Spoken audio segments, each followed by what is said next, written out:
और इधर बाढ़ थाना क्षेत्र के शहरी पावर ग्रिड में कार्यरत निजी कर्मी पंकज कुमार की गोली मारकर हत्या कर दी गई। मृतक अगवानपुर गांव का रहने वाला बताया जा रहा था। बता दें कि 15 दिन पहले भी इसी स्थान पर वीरेंद्र महतो नामक व्यक्ति की गोली मारकर हत्या हुई थी। बाइक सवार अपराधियों ने वारदात को अंजाम दिया है। घटना की जांच के लिए पुलिस पदाधिकारी मौके पर पहुंचे हैं। वहीं नाराज लोगों ने सड़क जाम कर प्रदर्शन किया।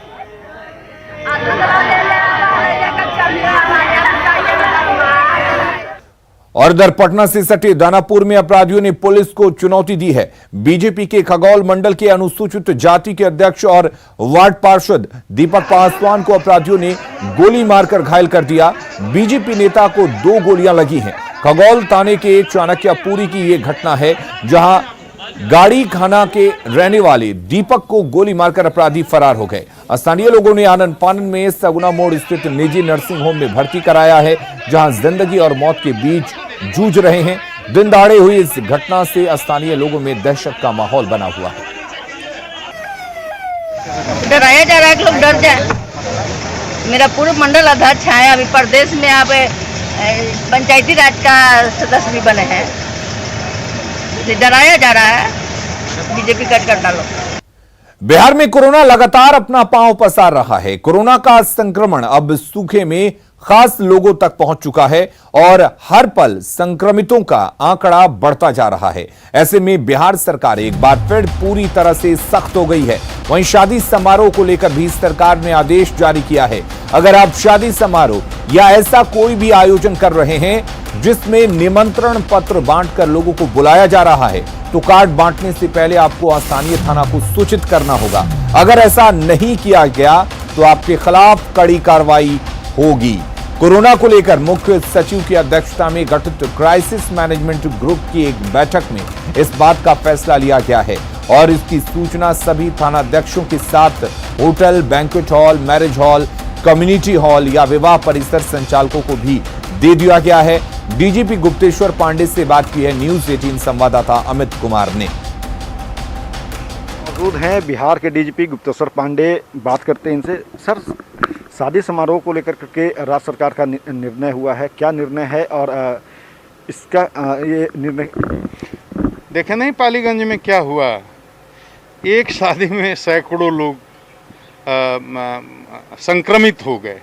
तो कोरोना का जितना प्रभाव बढ़ रहा है, जितनी भारी संख्या में लोग संक्रमित हो रहे हैं, लोगों को ये बात समझना चाहिए। उनकी हिफाजत के लिए, उनकी सुरक्षा के लिए, बिहार को बचाने के लिए, देश को बचाने के लिए निर्णय लिया गया।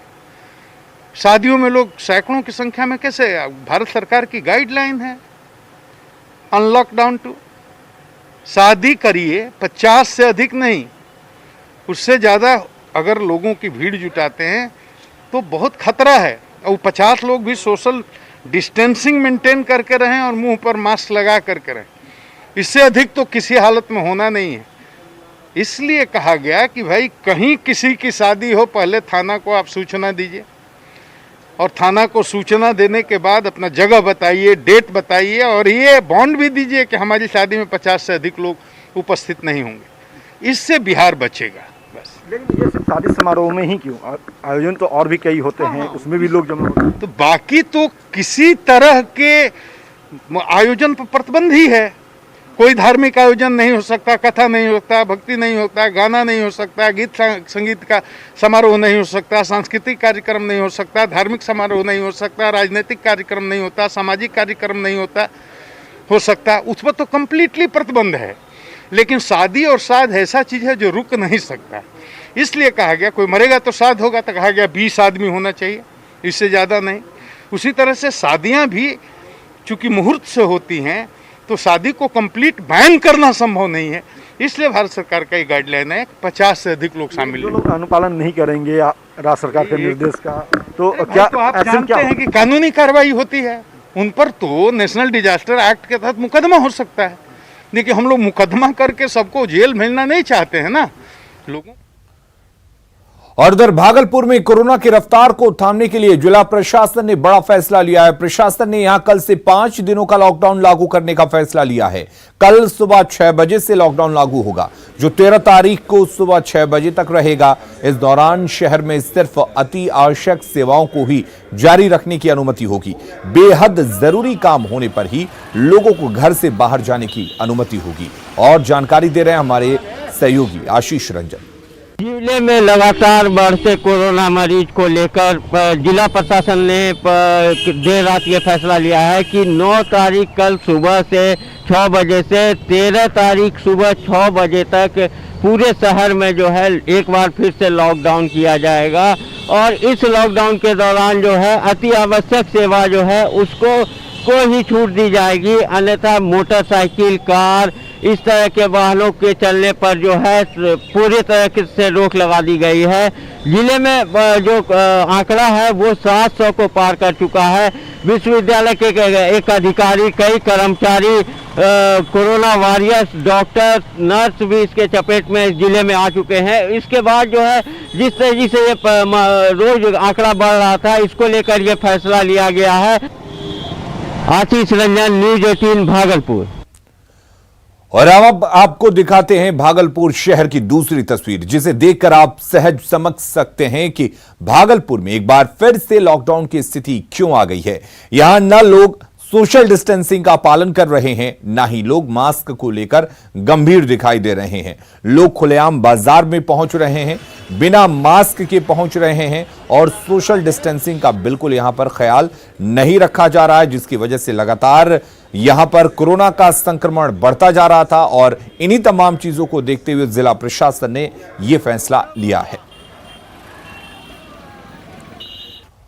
और उधर राजधानी पटना में कोरोना के मरीजों की संख्या लगातार बढ़ती जा रही है। बावजूद इसके पटना के कई इलाकों के लोग जब घर से बाहर निकलते हैं तो बिना मास्क लगाए हुए देखे जाते हैं। और मास्क को लेकर सवाल पूछने पर कहते हैं कि बच्चों वाले जवाब देते हैं कि मास्क घर पर छूट गया, तो कभी कुछ ऐसे तर्क देते हैं और जेब में है लगा लेते हैं। कुछ इस तरह की बातें लोग कहते हुए नजर आते हैं। कुछ लोगों को तो मास्क को लेकर टोकने पर भी गुस्सा आ जाता है। पटना के एक व्यस्त मार्केट मीठापुर सब्जी मंडी का जायजा लिया हमारे सहयोगी आनंद अमृतराज ने। पटना में लगातार कोरोना संक्रमण के मरीजों की संख्या बढ़ती जा रही है। अभी स्थिति हो गई कि कोरोना संक्रमण ने मुख्यमंत्री आवास में भी दस्तक दे दिया है। बावजूद इसके पटना के लोग अभी समझने को तैयार नहीं है। हम आपको तस्वीर दिखाते हैं। देखिए, एक बुजुर्ग हैं जो खरीदारी करने के लिए पहुंचे हुए हैं बिना मास्क। हम पूछ ही लेते हैं, सर क्या नाम है? रमेश कुमार गुप्ता। मास्क नहीं लगाया है सर, लगा भूल गया। ये तो गलत है ना, लगा के रखिएगा। आप ही के सिक्योरिटी के लिए काम देगा। देखिए, अब जैसे हमने उन्हें टोका, उसके बाद वो मास्क लगाने को तैयार हुए। और भी कुछ लोग हैं इनसे जाने, कई लोग ऐसे भी हैं जो मास्क लगाए हैं, लेकिन कुछ लोग ऐसे लोग भी हैं जो भैया मास्क नहीं लगाया है, लीजिए ना भैया। तो ये पॉकेट में रखने के लिए थोड़ा है, तो लगाने के लिए है ना। हो गया ना, लगा के रखिए, आप ही की सेफ्टी के लिए। ठीक है। देखिए, कई सारे ऐसे लोग हैं जिन्होंने मास्क लगा के रखा है, लेकिन कई सारे ऐसे लोग हैं जिन्होंने मास्क नहीं लगाया। सवाल हम बार बार ये उठा रहे हैं और समझाने की कोशिश भी कर रहे हैं कि भाई आपके सिक्योरिटी के लिए बहुत ज़रूरी है मास्क लगा के रहना। देखिए, पटना में धीरे धीरे लोग अलर्ट होने लगे हैं। मास्क क्यों नहीं लगा रहे हो भैया? मास्क नहीं लगा रहे हैं? अरे दिन भर मास्क लगा, गमछे लगा रखे हैं, तो नहीं लगाएंगे? लगा के क्या करेंगे? कुछ नहीं होने वाला है। पटना में बढ़ रहा, पता है ना, घर घर में आएगा। देखिए, कुछ लोग ऐसे भी हैं जिनका तर्क सुनिए, समझ में ये नहीं आ रहा है कि लोग तर्क। देखिए, कई सारे ऐसे लोग हैं जिन्होंने मास्क लगा रखा है, लेकिन कई सारे ऐसे लोग हैं जिन्हें समझाइए तो नाराज हो जाते हैं। यही हम बताने की कोशिश कर रहे हैं। देखिए, महिलाएं हैं, उन्होंने भी अपने चेहरे को ढक रखा है। कई सारे ऐसे लोग हैं। हम आपको तस्वीर दिखाने की कोशिश कर रहे हैं। कि मार्केट में कई तरह के लोग मिल जाएंगे जो मास्क नहीं लगाए हैं। जी, कहाँ छूट गया? मेरे पास में रहते हैं। अरे छूट गया मास्क? जी, तौलिया है ना, इसको लपेट लीजिए। क्या छिला जाता है ना, इसलिए हम मुंह में बांधे हैं। ये जो देखिए, तर्क तो अजीब है। मास्क कहाँ नहीं लगा रहा है? मास्क कहाँ नहीं लगाया? मैं लगाने जा रहे हैं। अब जाओगे लगाने के लिए? अभी जा रहे हैं। तो देखिए, देखिए ये है तस्वीर, हम आपको समझाने की यही कोशिश करें, दिखाने की कोशिश करें कि जब तक आप खुद ही जागरूक नहीं होंगे तो इसमें क्या किया जा सकता है। कई सारे ऐसे लोग हैं जिन्होंने अजीब अजीब तर्क दिया है, कुछ लोग ऐसे कर रहे हैं कि पॉकेट में रखे हुए जब हमने टोका तो लगा रहे हैं। सवाल यही है कि जागरूक आपको होना है, जागरूक हमें होना है, तभी हम कोरोना संक्रमण जैसे बीमारी से लड़ सकते हैं और उसे हरा सकते हैं। अभी भी सचेत हो जाएं, अभी भी घर से बाहर निकलें तो मास्क जरूर लगाएं, क्योंकि पटना पुलिस को भी आदेश है कि अगर आप बिना मास्क के घर से निकलते हैं तो आपको फाइन भी देना पड़ेगा। लेकिन आपके सेहत के लिए बहुत ज़रूरी है कि आप घर से जब बाहर निकलें तो मास्क जरूर लगाएं। कैमरामैन सुबोध के साथ आनंद अमृतराज, न्यूज 18 नेटवर्क, पटना।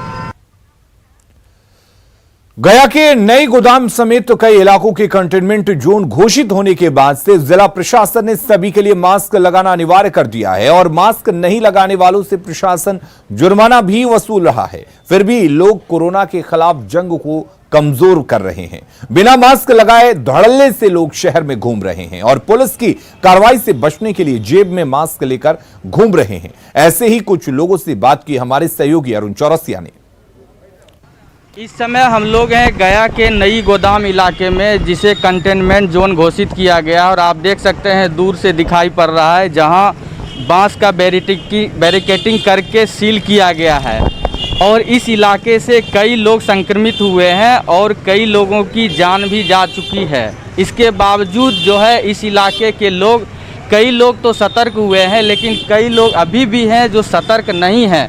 जिला प्रशासन ने हर किसी को मास्क पहनने की अनिवार्यता की है और इसके लिए नगर निगम के द्वारा या दूसरी एजेंसियों के द्वारा जुर्माना भी वसूला जा रहा है। इसके बावजूद कई लोग हैं जो अभी भी मास्क नहीं पहन रहे हैं। अगर मास्क वो लेके चल रहे हैं तो वो जेब में रख रहे हैं या फिर वो नहीं लेके चल रहे हैं। तो आप देख सकते हैं ये जो है कंटेनमेंट जोन के बगल से ही कई दुकानें भी खुली हुई है और जो आवाजाही है वो भी बेरोक टोक जारी है। नहीं लगाते हैं। आज क्यों नहीं लगा? आज दवाई लेना था इसलिए भूल गए ले जाना जल्दी में। मास्क लगाना जरूरी है। गाड़ी पर चल रहे हैं तो मास्क क्यों नहीं लगा? हाँ सॉरी, हो गया, गलती हो गया।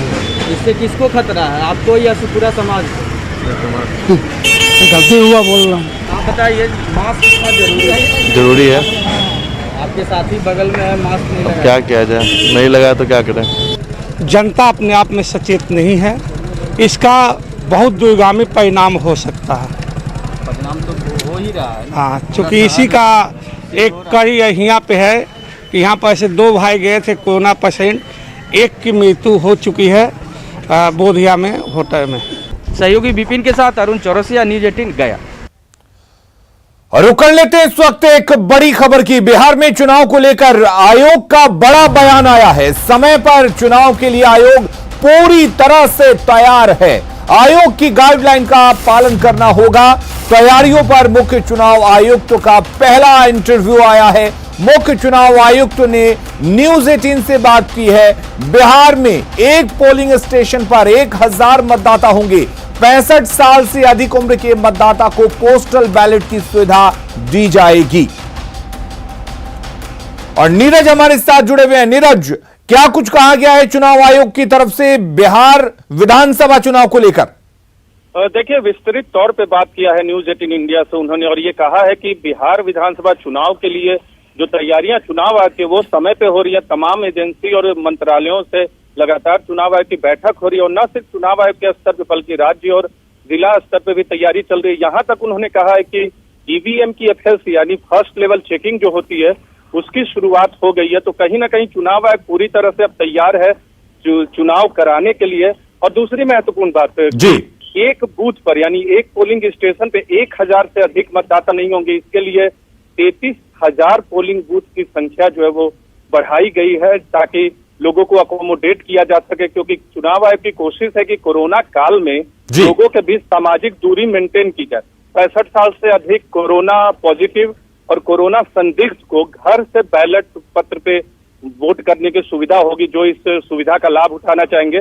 और तमाम दिशा निर्देशों में बदलाव किया जा रहा है ताकि कोरोना के जो गाइडलाइंस है उनको अकोमोडेट किया जाए। चलिए नीरज, बहुत बहुत शुक्रिया आपका तमाम जानकारी। हाल के दिनों में सीमा विवाद के कारण भारत और नेपाल के रिश्तों में तल्खी देखी जा रही है। कहीं नेपाल तटबंध निर्माण को रोकने की कोशिश कर रहा है तो कहीं सड़क निर्माण कार्य पर रोक लगाया जा रहा है। नया मामला सीतामढ़ी से जुड़ा है, जहां भारत नेपाल सीमा के मिठा मोड़ बॉर्डर के पास नेपाल पुलिस ने भारतीय सीमा क्षेत्र में बन रहे सड़क निर्माण कार्य पर रोक लगा दिया है। नेपाल पुलिस की इस कार्रवाई से स्थानीय लोगों में गहरा आक्रोश है। और अपना बिहार के इस बुलेटिन में फिलहाल के लिए इतना ही। खबरों का सिलसिला लगातार जारी है, बने रहिए हमारे साथ।